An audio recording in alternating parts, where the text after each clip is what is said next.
ഇത് കണ്ടോ? നല്ല ചക്കയാണല്ലോ. വേസ്റ്റ് ആയി പോയല്ലേ? ഇനി ഇത് എങ്ങനെ ഒന്ന് വൃത്തിയാക്കാം? ഇത് ഞാൻ വൃത്തിയാക്കും. ഞാൻ വൃത്തിയാക്കും.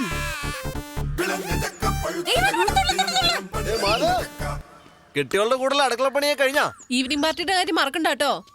അന്ന ഇത് കണ്ടോ? നീ തന്നെ വന്ന് വൃത്തിയാക്ക്. ഇങ്ങനെ വൃത്തി നോക്കിയാൽ മാധവ് കുറെ പെടും. പാവം പ്ലാവിന് അറിയില്ലല്ലോ പ്രിയയുടെ ഈ വൃത്തിയും മെനയും എന്തോ പറയൂല. വെറുതെ തമാശ പറയല്ലേ. എന്താ ഇവിടെ ഒരു വഴക്ക്? ഞങ്ങൾ ഇവിടെ ഒരു ചക്ക വീണ കാര്യം പറഞ്ഞതാ. എന്നതാ അച്ചായ? ഓ, ഈ ചക്കയെ ചൊല്ലി ഒരു ഈശാഘോഷം. നീ പോയിക്കോ. ഈശാ പോശയോ? അതെ, എന്തെങ്കിലും അഭിപ്രായ വ്യത്യാസം ഉണ്ടെങ്കിൽ അസോസിയേഷനിൽ പറയണ സെക്രട്ടറിയോട്. ഇവിടെ എന്താ പ്രശ്നം? ഞങ്ങൾ ഇവിടെ ഒരു ആറ്റം ബോംബ് ഇട്ടാലോ എന്ന് ആലോചിക്കുക. ചേട്ടൻ കൂടുന്നുണ്ടോ? ഈ ബോംബിന്റെ അത്രയൊന്നും വരത്തില്ലല്ലോ അല്ലേ? ആഹാ, ഇതിപ്പോ പറഞ്ഞു വിലക്കാൻ വന്നവനായോ കുറ്റം? നിങ്ങൾ ആ വീട്ടിൽ കുറെ നാളെ വഴക്കൊന്നും ഇല്ലാണ്ടിരിക്കുന്നു. അങ്ങോട്ട് ഓ, ഞാൻ നോക്കിക്കോളാം. ഇതൊരു മനുഷ്യനാണ്. വേറെ പണിയുണ്ട്.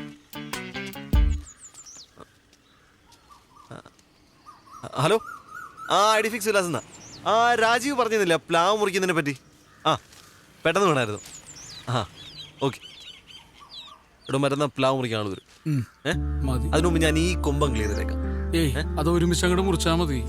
നീ വേഗം പോട്ട് റെഡിയാ, രാവിലെ മീറ്റിങ്ങുകളല്ലേ. ഓഹോ, അതിനു മുമ്പ് ഒന്ന് വൃത്തിയാക്കിയേക്കാം. അല്ല ജെറി,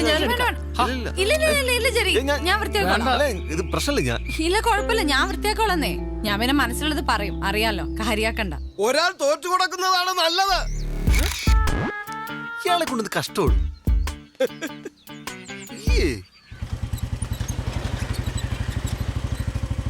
നമസ്കാരം. ഓയ്, ഒന്ന് നിന്നേ. നിങ്ങൾ ഭാര്യമാര് തമ്മിലേ ഉള്ളൂ പ്രശ്നം. നിങ്ങൾ തമ്മിൽ കുഴപ്പമൊന്നുമില്ലല്ലോ. ഇങ്ങോട്ട് വന്ന് വാ. ഈ പ്രായത്തിൽ പല്ലൊക്കെ പോയി വരാൻ വലിയ പാടായിരിക്കും. അപ്പൊ ഈ നാവ് കാരണം പല്ലിനാണല്ലോ സാറേ കിടക്ക പ്രതിയോട്. അയ്യോ, വയസ്സായ കാലത്ത് ചാവാൻ അച്ഛനൊക്കെ എന്തൊരു സാമൂഹ്യ ദ്രോഹിയാടാ. നമ്മൾ വെറുതെ സംസാരിച്ചോണ്ട് അയാളൊന്ന് പെട്ടെന്ന് വഴക്കാക്കി മാറ്റി. പ്രിയയുടെ വളവളന്നുള്ള സംസാരം കേട്ടാ ആർക്കും വഴക്കാണെന്ന് തോന്നുള്ളൂ. ഞാൻ പ്രിയെ കുറ്റം പറയില്ല. പ്രിയെ പോലെ ഇത്രയും വൃത്തിയൊക്കെ നോക്കുന്ന ഒരാളിന് ഇത്രയും ചപ്പും ചവറ കാണുമ്പോൾ സ്വാഭാവികമായിട്ടും റിയാക്ട് ചെയ്യൂടാ. ഏട്ടാ സാർ വിളിക്കുന്നുണ്ടല്ലോ. Hello sir.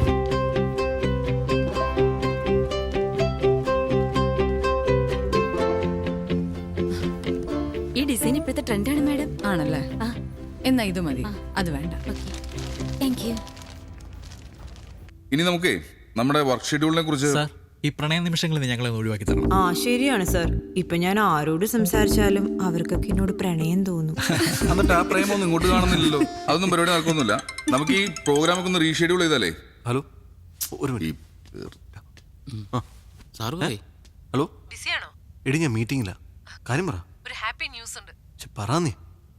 വീട്ടിൽ വന്നിട്ട് പറയാം. ഓക്കെ. ഒരു സർപ്രൈസാ. ഓക്കെ. ഈ തലയിലൊക്കെ നേര. അതെ, വീട്ടിൽ നിന്ന് തന്നെയായിരുന്നു. ഒന്ന് അത്യാവശ്യമായിട്ട് വീട് വരെ പോണം. എന്തു പറ്റി? പ്രശ്നമൊന്നുമില്ല. എന്താ ഗുഡ് ന്യൂസ് ആണെന്ന് പറഞ്ഞത്. സർപ്രൈസ് ആണ്, വീട്ടിൽ ചെന്നിട്ട് പറയാന്ന് പറഞ്ഞു. സർപ്രൈസ്, ഗുഡ് ന്യൂസ്, കല്യാണം കഴിഞ്ഞിട്ട് 5 മാസം. അപ്പോ എന്തായിരിക്കും? വേറെ നല്ല ജോലിയെല്ലാം കിട്ടിയിട്ടുണ്ടാവും. അവനൊരു കൊച്ചുണ്ടാവാൻ പോവാന്ന്. ആണോ? എന്തേ, വല്ല ഡൗട്ട് ഉണ്ടോ? കൺഗ്രാറ്റ്സ്. പെട്ടെന്നല്ലേ ഞാൻ പറയണോ? അല്ലല്ല, ഇവിടെ കുറെ കാര്യങ്ങൾ തീരുമാനിക്കാനുണ്ട്. ഇയാളോട് ഞാൻ ഓട്ടോ പിടിച്ചു വന്നോളാം. ശരി. ജെറി, ചെലവ് വേണേ. ആദ്യം വരവുണ്ടാവട്ടെ, എന്നിട്ടല്ലേ ചെലവ് അല്ലേ? പെട്ടെന്ന് ആയിക്കോ, താമസിക്കണ്ട. സാറിന് കല്യാണം കണ്ട എത്ര വർഷമായി? കഷ്ടം. ഇവിടെ ഇപ്പം എന്തിനാ മീറ്റിംഗ് കിടക്കണ? പൊടിയുണ്ട് ഇവിടെ ഒക്കെ അല്ലേ, തുടക്കണം.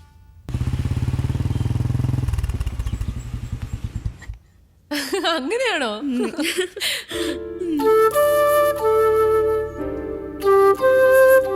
ഹലോ, നമസ്തേ.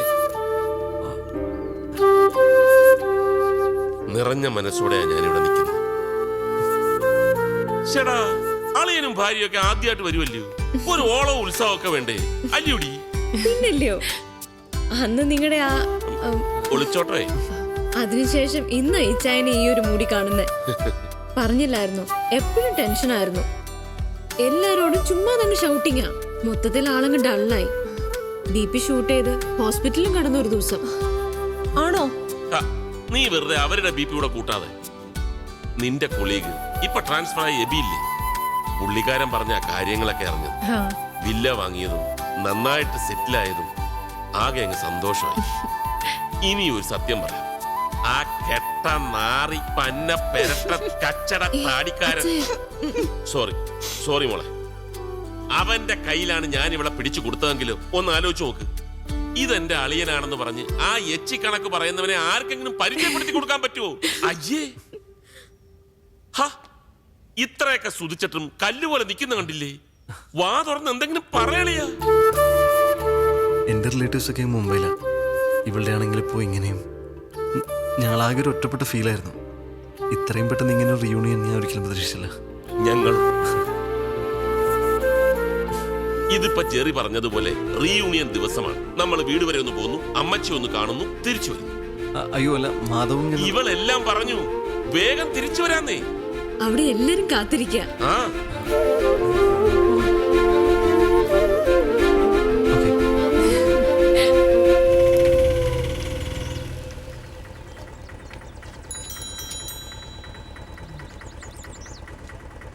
ജെറി, ജെറി, ഞാൻ വന്നിട്ടോ.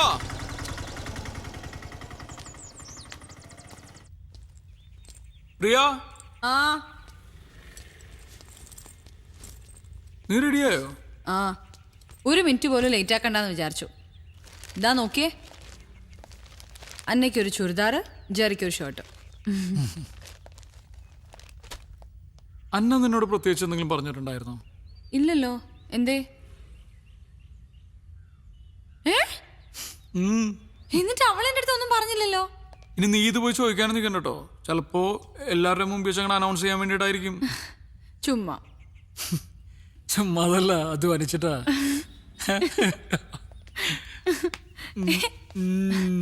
ഒന്ന് പോയേ, വിട്ടേ, സമയമില്ല, പോ. സമയമില്ല അല്ലേ?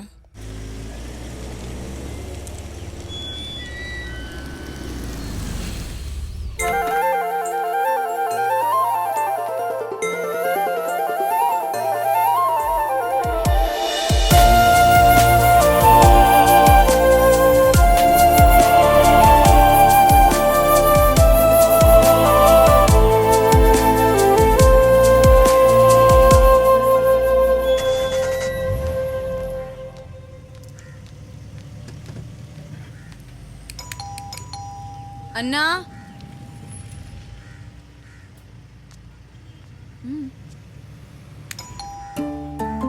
ഇവിടെ ആരും ഇല്ലാന്ന് തോന്നുന്നു.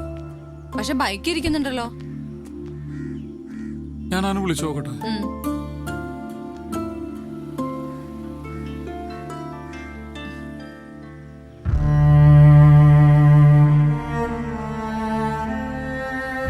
ഇനി ഹോസ്പിറ്റലിൽ എങ്ങാനും പോയിട്ടുണ്ടാവും. എങ്കിൽ നമ്മളോട് പറയില്ലേ?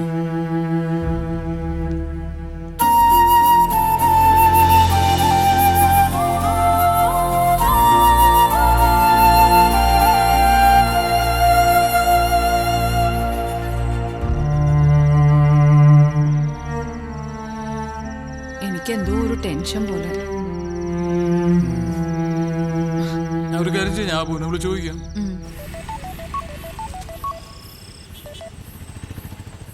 ഹലോ, അബു, പാർട്ടിയൊക്കെ എന്തായി ഭായി?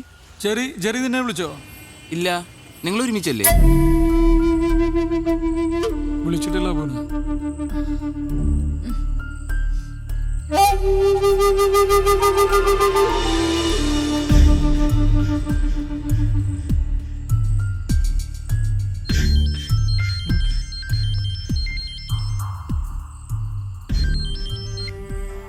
ഹലോ ഹലോ, ഇപ്പോൾ ഡയൽ ടോൺ സബ്സ്ക്രൈബ് ചെയ്യാം. 15 ദിവസത്തേക്ക് വെറും 20 രൂപയ്ക്ക്.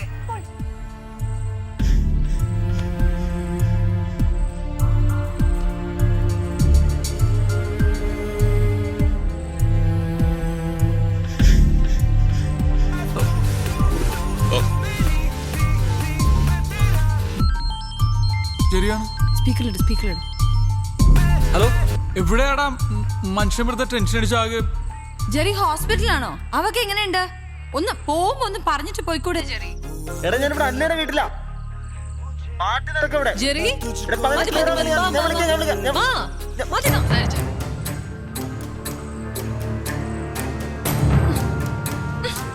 ഏയ് പ്രിയ, ഒരു ഗിഫ്റ്റ്. ഏയ് അതിനെ നശിപ്പിക്കണ്ട, വേറെ ആർക്കെങ്കിലും കൊടുക്കാം. ഒരു കാര്യം ചെയ്യ്, ഡ്രസ് ചെയ്തല്ലേ, നമുക്ക് പുറത്തു പോയിട്ട് ഭക്ഷണം കഴിക്കാം. പിന്നെ വേണ്ട, ഇനി അവിടെ ചെല്ലുമ്പോ റെസ്റ്റോറന്റും ഉണ്ടാവില്ല, വല്ല ബന്ധു വീട്ടിലും പോയി കാണും. ഏയ് പ്രിയ,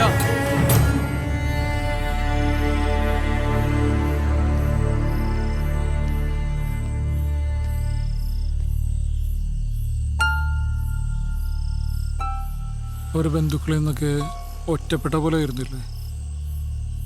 പെട്ടെന്ന് പിണക്കമൊക്കെ തീർന്നു കഴിഞ്ഞപ്പോ തീർന്നപ്പോ മനഃപൂർവ്വം ന്യായീകരിക്കാനാണെങ്കിൽ ലോകത്തിലെ എല്ലാത്തിനെയും ന്യായീകരിക്കാം. ആത്മാർത്ഥമായിട്ട് പറ, അവർ ഈ കാണിക്കുന്നത് മര്യാദയാണോ?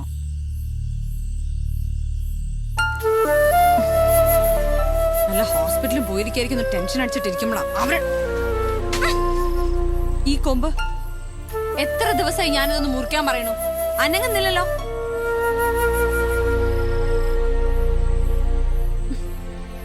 എന്താ അത്ര ആലോചിക്കാൻ? ഞാൻ ചോദിച്ചതിന് മറുപടി പറ. അവർ ഈ ചെയ്തത് ശരിയാണോ തെറ്റാണോ? ശരിയാണോ തെറ്റാണോ? തെറ്റാണ്. ആ ആ.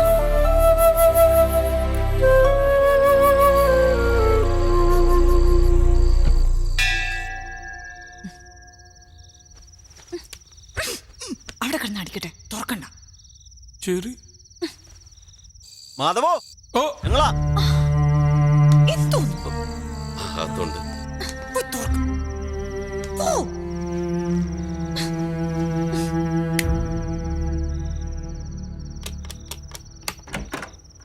ഹാ, എന്താണ് ഇവിടെ വിളിച്ചു എനക്കില്ല? അതെ, പ്രിയക്ക് നല്ല തലവേദന ഉണ്ടായിരുന്നു, അപ്പൊ നേരത്തെ കിടന്നു. ഏതായാലും രണ്ടുപേരോട് ഞാൻ വലിയൊരു സോറി പറയാൻ. ഇവര് പറഞ്ഞായിരുന്നു ഇന്നത്തെ ഗെറ്റ് ടുഗദറിന്റെ കാര്യം. ഞങ്ങളാ ഇവരെ നിർബന്ധിച്ച് കൂട്ടിക്കൊണ്ടുപോയത്. We are really sorry. Sorry പറയേണ്ട കാര്യമൊന്നുമില്ല. ഞാൻ കുറച്ച് ടയർഡാണ്. അപ്പൊ ശരി, ഗുഡ് നൈറ്റ്. ഗുഡ് നൈറ്റ് പറഞ്ഞിട്ടു. That's all right. ഞങ്ങൾക്കും ധൃതിയുണ്ട്. നിങ്ങൾ 4 പേരും കൂടെ പ്ലാൻ ചെയ്ത ഔട്ടിങ് നാളെ നമ്മൾ 6 പേരൂടെ നടക്കും. അയ്യോ, നാളെ പറ്റില്ല. നാളെ എനിക്കൊരു ബൾക്ക് ഓർഡർ കിട്ടിയിട്ടുണ്ട്. ആ ഓർഡറിന് മറ്റന്നാ പ്ലീസ് ചെയ്യാം. നാളെ നമ്മുടെ പാർട്ടിയാ, നിങ്ങൾ ഒന്നും പറയണം. അല്ല, നാളെ കഴിഞ്ഞ് ഞങ്ങൾ തിരിച്ചു പോവുകയും ചെയ്യും. അയ്യോ, നാളെ പ്ലീസ്, ഞങ്ങളുടെ റിക്വസ്റ്റ്. ആ, പോകുന്നതിന് മുമ്പ് ഒരു കാര്യം കൂടി. ശുദ്ധമായ മുന്തിരി ഉണ്ടാക്കിയതാ. അളിയനൊരെണ്ണം കൊടുത്തിട്ടുണ്ട്, ഒരെണ്ണം മാധവൻ. ഹേയ്, ഇതൊന്നും ഇവിടെ ശീലമില്ല, വെറുതെ പോലും വീട്ടിൽ വെക്കാറില്ല. സോറി. ഞാൻ പ്രിയയുടെ ഭാഗത്ത്. ഈ ഒരു സാധനത്തിൽ നിന്നും എത്രയും മാറി നിൽക്കുന്നോ അത്രയും നല്ലത്. പക്ഷെ എനിക്കൊന്നും ഇത് വേണം. ഇതിപ്പം ഉപയോഗിക്കണ്ട, ഒരു ഗിഫ്റ്റ് അല്ലേ? വില കൂടിയ ഗിഫ്റ്റ് ഉപയോഗിക്കുന്നവർക്ക് കൊടുക്കുന്നല്ലേ നല്ലത്. അതാണ് നല്ലത്. അല്ല, അതും നേരാ. ഏതായാലും ബാക്കിയൊക്കെ നാളെ വൈകുന്നേരം. Good night. Good night. ഇനി ഇത് ഞാൻ അടിച്ചു തീർക്കണം.